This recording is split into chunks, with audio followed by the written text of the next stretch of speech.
Every life is a story, every moment a chapter. Here on Slow English Stories, we pause to listen. A soldier walked along the high road. His steps made a steady sound. Left, right, left, right. He had his knapsack on his back and a sword at his side. He had been to the wars for a long time. Now he was finally returning home. The road was long and dusty. The sun was pale in the Danish sky. He was tired. His uniform was old and worn. The leather of his boots was cracked. He had nothing in his pockets. He was just a soldier walking. As he walked, he met an old woman on the road. She was a strange and frightening sight. Her body was bent. Her face was a map of wrinkles. Her lower lip hung all the way down to her chest. She stood in the middle of the road. She blocked his way. She looked at him with dark, knowing eyes. "Good evening, soldier," she said. Her voice was like the sound of dry leaves. "You have a fine sword and a large knapsack. You are a real soldier. So, you shall have as much money as you could ever want." The soldier stopped. He was a man who had seen many strange things in the war. But this was different. He looked at the old woman. "Thank you, old witch," he said simply. He was not afraid, only curious. "Do you see that big old tree?" she asked. She pointed to a huge tree by the side of the road. It was so old that its trunk was completely hollow. "You must climb to the top. There you will find a hole. You can slide down through the hole, deep into the tree. I will tie a rope around your waist. When you call me, I will pull you up again." "And what will I do down there in the tree?" the soldier asked. "Get money," she said with a strange smile. "When you reach the bottom, you will be in a great hall.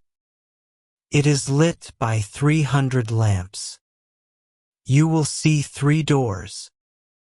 The keys are in the locks, so you can open them easily." She continued, her voice low and exciting. "In the first room, you will see a large wooden chest. A dog sits on top of it. His eyes are as big as saucers.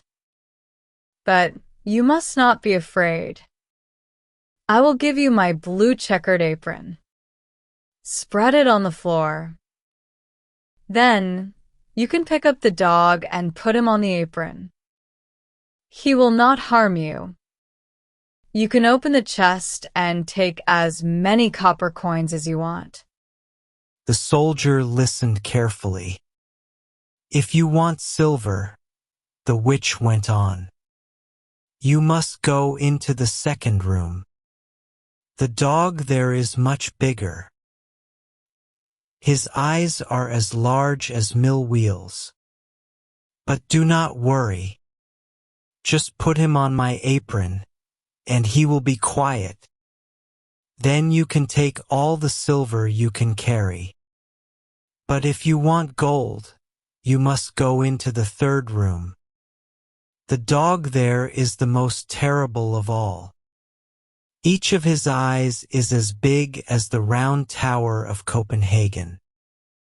But he will not hurt you either.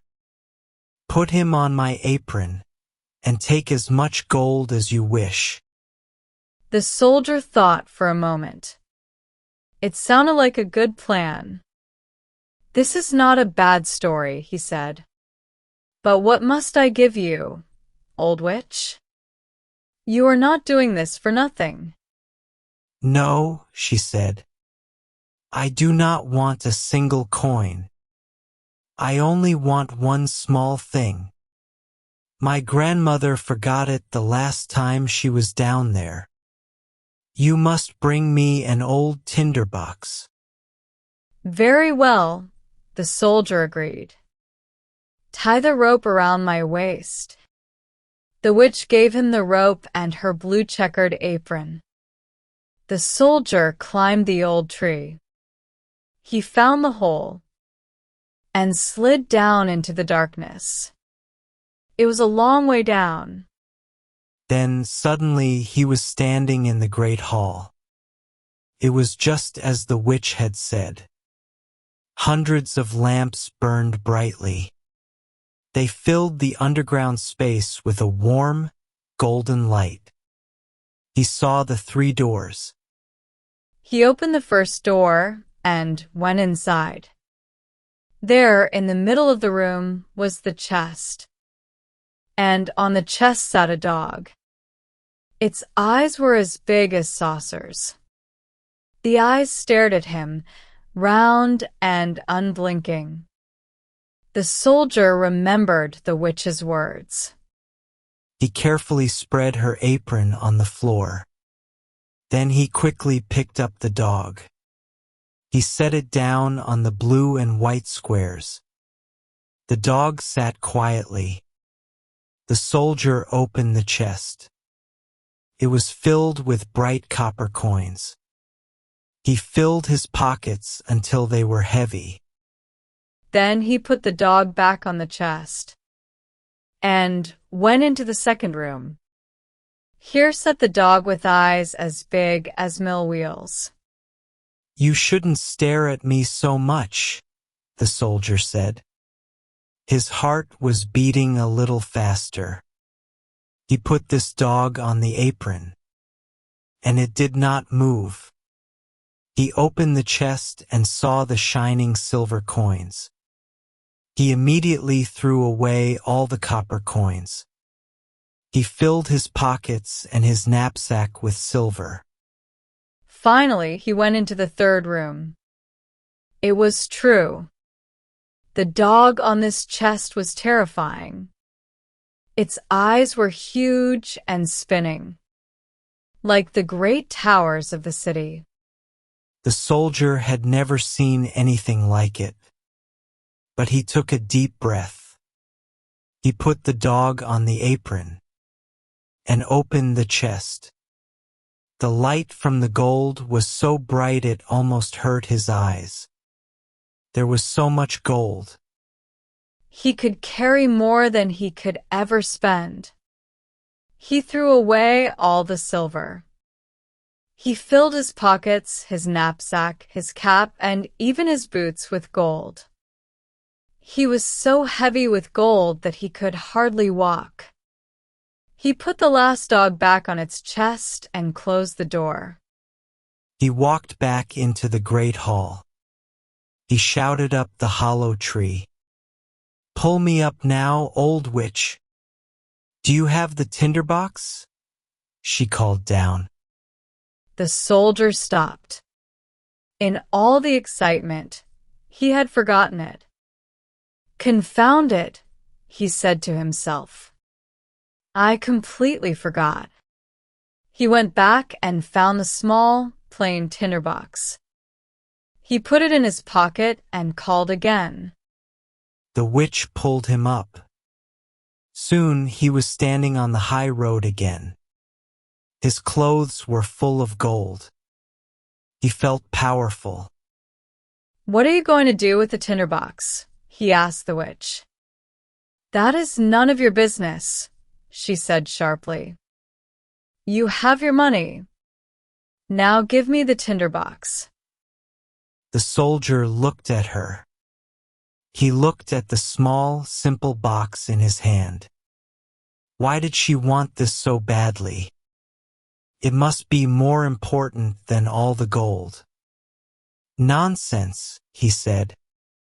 Tell me at once what you want with it. or I will draw my sword and cut off your head." "No," the witch screamed. The soldier drew his sword. With one quick movement, he cut off her head. She fell to the ground. He stood there for a moment in the quiet road. Then he tied all his gold in her apron. He put the bundle on his back. He put the tinderbox safely in his pocket and walked towards the nearest town. The town was a splendid place. It was full of tall, beautiful buildings. They had clean, white walls and red-tiled roofs. The streets were made of smooth cobblestones. They were busy with people and carriages. The soldier went to the finest inn. He asked for the best rooms. He ordered the most expensive food and wine. He was a rich man now.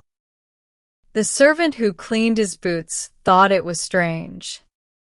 This rich lord had very old, worn-out boots. But the next day, the soldier went out. He bought the finest clothes and new, shiny boots. He was no longer a common soldier. He was a gentleman. He made many new friends. They came to his rooms to eat and drink with him. They told him he was a fine fellow. The soldier was generous with his money. He gave coins to the poor. He enjoyed his new life. He heard stories about the town and about the king. And he heard about the princess. Everyone said she was the most beautiful girl in the world. But no one could see her. She lived in a great copper castle with many high towers. The king kept her locked away. There was a prophecy people whispered. It said that the princess would marry a common soldier. The king was terrified of this, so he kept her hidden from the world. The soldier thought about this often.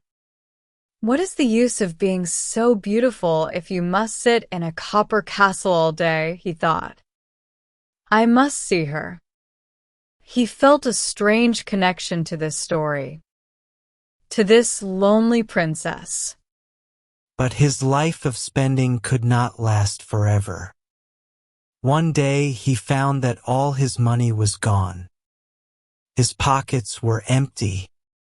His many friends stopped visiting him. They did not answer his calls. He had to leave his beautiful rooms at the inn. He moved into a tiny, dark attic room. It was high under the roof of a cold building. He had to clean his own boots. No one spoke to him. One evening it was very dark. He had no money, not even enough to buy a single candle. He sat alone in the darkness and felt a deep sadness. Then he remembered. There was a small piece of a candle inside the tinderbox. The one he had taken from the hollow tree. He found the box. He took out the flint and steel to make a spark. As soon as the first spark flew from the stone, his door burst open. There, standing before him, was the dog with eyes as big as saucers. "What does my master command?" the dog asked. The soldier stared in amazement. "What is this?" he said.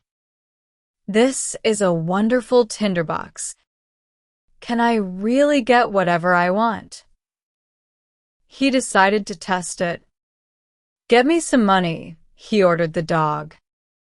The dog was gone in a flash. A moment later it was back. It held a large bag of copper coins in its mouth. Now the soldier understood. He knew what a truly special treasure he had. If he struck the flint once, the dog of the copper chest appeared. If he struck it twice, the dog of the silver came. And if he struck it 3 times, the great dog that guarded the gold would appear.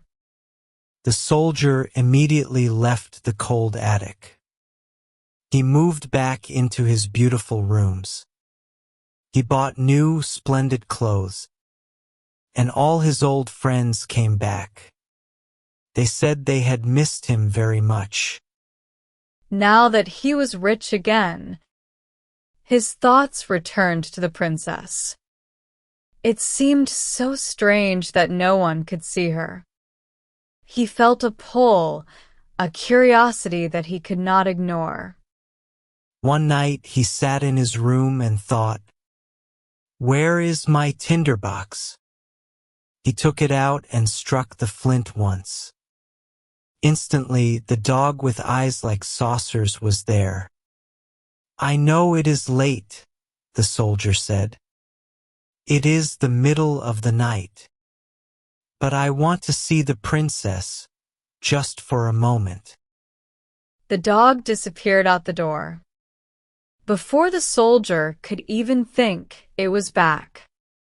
The princess was on its back. She was fast asleep. She was more beautiful than he had ever imagined. Her face was calm and peaceful in the candlelight. He knew at once that she was a real princess. He was just a soldier, but he could not stop himself. He leaned down and gently kissed her. Then the dog ran back to the castle with the princess. She was placed in her bed, and she knew nothing. The next morning, the princess was at breakfast with the king and queen. She told them about a very strange dream she had. "I dreamed I was riding on the back of a big dog," she said. "And we went to a room where a soldier was waiting. And the soldier, he kissed me." The king and queen were very worried. They knew it might not be a dream. The queen decided to watch her daughter carefully. That night, she told an old lady-in-waiting to sit by the princess's bed. Late that night, the soldier wanted to see the princess again. He struck the flint, and the dog came. It picked up the sleeping princess and ran. The old lady-in-waiting put on her boots and ran after them. When she saw them go into a large house, she took a piece of white chalk from her pocket. She made a big cross on the door. "Now we will find it in the morning," she thought. But the dog saw the chalk mark. It was a clever dog. It found another piece of chalk and made crosses on all the doors in the street. When the king and queen came the next morning with their guards, they could not find the right house. Every door had a white cross on it. The queen was a very clever woman. She was not finished. That evening she took a small silk bag. She filled it with fine buckwheat flour. She tied the bag to the princess's back. Then she cut a tiny hole in the bag. Now, she thought, the flour will leave a trail wherever she goes. That night, the soldier called the dog again. He did not know about the queen's plan. The dog carried the princess away. It ran through the dark streets to the soldier's house. It did not see the thin, white line of flour. It fell from the bag. It made a perfect trail from the castle wall to the soldier's window. The next morning, the king and queen saw the trail. They followed it easily. The guards broke down the soldier's door. They found him and arrested him. They threw him into a dark prison. He sat in the cold, dark cell. They told him, "Tomorrow you will be hanged." This was not good news. And worst of all, he had left his tinderbox at the inn. He was alone, and he was powerless. The next morning, he looked through the small, barred window of his cell. He could see the people of the town. They were all hurrying to the main square to see him hang. He heard the drums. He saw the soldiers marching. Everyone was running. He saw a young shoemaker's apprentice. The boy was running so fast that one of his slippers flew off his foot. He ran right past the prison window. "Hey, you!" the soldier shouted. "Don't be in such a hurry. Nothing will happen until I get there. Listen, would you like to earn 4 shillings? Run to my old rooms and get my tinderbox for me. You must be quick." The boy wanted the 4 shillings. He ran as fast as he could. He found the tinderbox and brought it back to the soldier. Now the soldier was led out of the prison. He walked through the streets, surrounded by guards. In the main square, a tall gallows had been built. The king and queen sat on a beautiful throne, watching.